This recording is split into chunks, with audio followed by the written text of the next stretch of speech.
খ্রিস্টান সকল মানুষের নিরাপত্তা এবং সকল মানুষ শান্তিতে থাকার জন্য আপ্রাণ চেষ্টা করব। একটা ইচ্ছাভিত্তিক সমাজ গঠনের লক্ষ্যে আমি কাজ করব এবং দলীয়করণ করব না।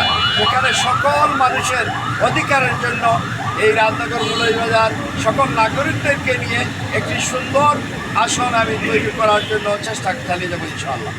মৌলভীবাজার বন্যার সমস্যা সমাধানে আপনার প্রতিশ্রুতি কি? আপনি তো জানেন বন্যার সময় আমি রাত থেকে দিন পুরাটা বন্যার সময় রাস্তায় ছিলাম, আপনারাও ছিলেন, সমাজবিদ ছিলেন, মানুষের সাথে ছিলাম। আর যদি জনপ্রতিনিধি হয় সেটা তো আমার উপরে অমনেই জনগণের দায়িত্ব দিয়েছে। নির্বাচিত হওয়ার আগেই মানুষের পাশে আসি এবং তাকেও এবং এই মনোনদী প্রত্যক্ষস্বর যে মানুষের ক্ষতিগ্রস্ত করে সেটাকে আমি যাতে মানুষ প্রত্যক্ষস্বর বন্যা ক্ষতি না করে সেটা নিয়ে দেখব এবং বিভিন্ন জায়গায় জলাবদ্ধতা সেটা আমি খালগুলা এবং বিলগুলা খনন করে যাতে জলাবদ্ধতা দূর হয়, দ্রুত পানি নিষ্কাশনের ব্যবস্থা হয়। কৃষি খাতের দিকে আমি মনোযোগ দেবো এবং স্বাস্থ্য খাতের দিকে এটা আপনার চেষ্টা করবো। সবচেয়ে বেশি শিক্ষা ব্যবস্থার দিকে আমি এখানে নজর রাখবো ইনশাআল্লাহ।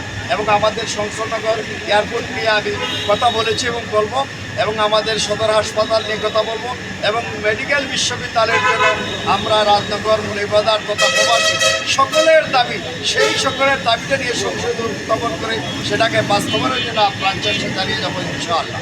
শেষ প্রশ্ন, জাতীয় নির্বাচন এবং গণভোট এই ব্যাপারে আপনার প্রচারণা কি? ইনশাল্লাহ আমরা চাচ্ছি অবাধ সুষ্ঠু একটি নির্বাচন, কালো টাকা মুক্ত নির্বাচন, পেশিযুক্ত মুক্ত একটা নির্বাচন আমরা চাচ্ছি জুলাই সনদটা বাস্তবায়নের লক্ষ্যে, যাকে পরবর্তীতে আর বেশি বাদরা 15 বছর 16 বছর এবং জোরপূর্বকভাবে মানুষের অধিকার হরণ করে নিয়ে তারা ক্ষমতায় না বসতে পারে। এজন্য আমরা চাচ্ছি জুলাই সনদ তথা গণভোট, আমরা সেটার জন্য আমরা আমাদের দলীয় কেন্দ্রীয় নেতৃবৃন্দ সে ব্যাপারে কথা বলছেন এবং আমরাও বলছি ইনশাআল্লাহ। ধন্যবাদ।